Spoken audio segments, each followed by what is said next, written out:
सुबह सवेरे सूरज चाचू की कौली धूप मुंह पे पड़ते ही मैं गाड़ी चलाने लग गया। लेकिन कुछ भी कहो, हाईवे पे बुलेट भगाने का आनंद ही कुछ और है।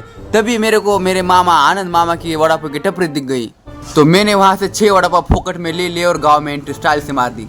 अपने सगे लोगों के साथ ऐसे घपला करने के बाद मेरी मम्मी बहुत खुश हो रही थी। वैसे पहले हम नाना नानी से मिलने के लिए घर जाने वाले थे, लेकिन मम्मी को पानी पूरी दिख गई, तो पानी पूरी के लालसे के कारण मम्मी को गांव में आना पड़ा। लेकिन पानी पूरी के ठेले के 2 कदम आगे ही हमें बड़ा सा मंदिर दिखा। गांव का स्पेशल मंदिर था वो। फिर मैं सीना तान के और शान से चलने लगा ताकि लोगों को पता चले कि मैं पुणे से आया हूँ। फिर बाद में मुझे पता चला कि यहाँ पर आधा गाँव तो पुणे मुंबई से ही आया है।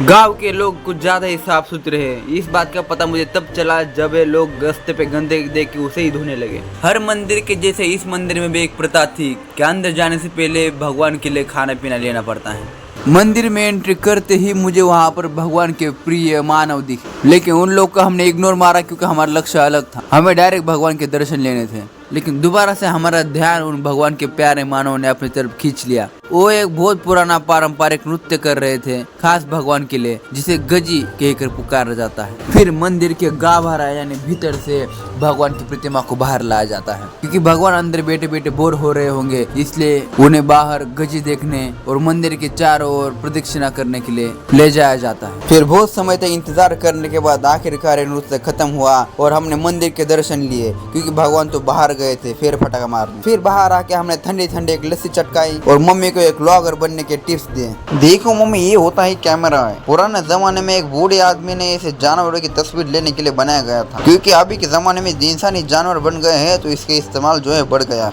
फिर समय के चलते एक भले जानवर ने एक फिल्टर नाम का प्रोग्राम निकाला मरने के बाद, क्योंकि कैमरे में अपनी शक्ल देखने के बाद ही वो खुद झटका के मर गया। फिर ये दुख की दास्तां सुनाने के बाद मम्मी कुछ ज्यादा ही खुश हो रही थी, तो इसी खुशी के बहाने हमने कुछ ज्यादा तरबूज ले लिए। फिर दिन भर धूप में कूदने फादने के बाद हम रात में मेला देखने के लिए आ चुके थे। लेकिन मुझे ये बात बिल्कुल पसंद नहीं आई कि मेले में घुसने के लिए हमें वो पैसा मांग रहा था। मैंने उसको बोला कि मैं लोकल हूँ, लेकिन उसने मेरी एक बात भी नहीं सुनी। तो मैं मेला छोड़ के अलबेला कार्यक्रम देखने पहुँच गया। ये जो परेड है, जो कार्यक्रम है, ये भी एक परंपरा का हिस्सा ही है जो पुराने जमाने से चल रहा है। वैसे ये सब मजेदार है, एंटरटेनिंग है और परंपरा है तो लोग देखते ही रहते हैं। लेकिन मैं ठहरा आधुनिक काल का एक छोटा सा बच्चा, मुझे ये सब देखने में बोर हो रहा था, तो मैं 5-10 मिनट में वहाँ से सोमड़ी से कोमड़ी हो गया और भाग गया वहाँ से। अगर आपको ये पूरा वीडियो देखना है तो मुझे मैसेज मत करना, क्योंकि मेरे पास नहीं है वीडियो, मैंने निकाला ही नहीं।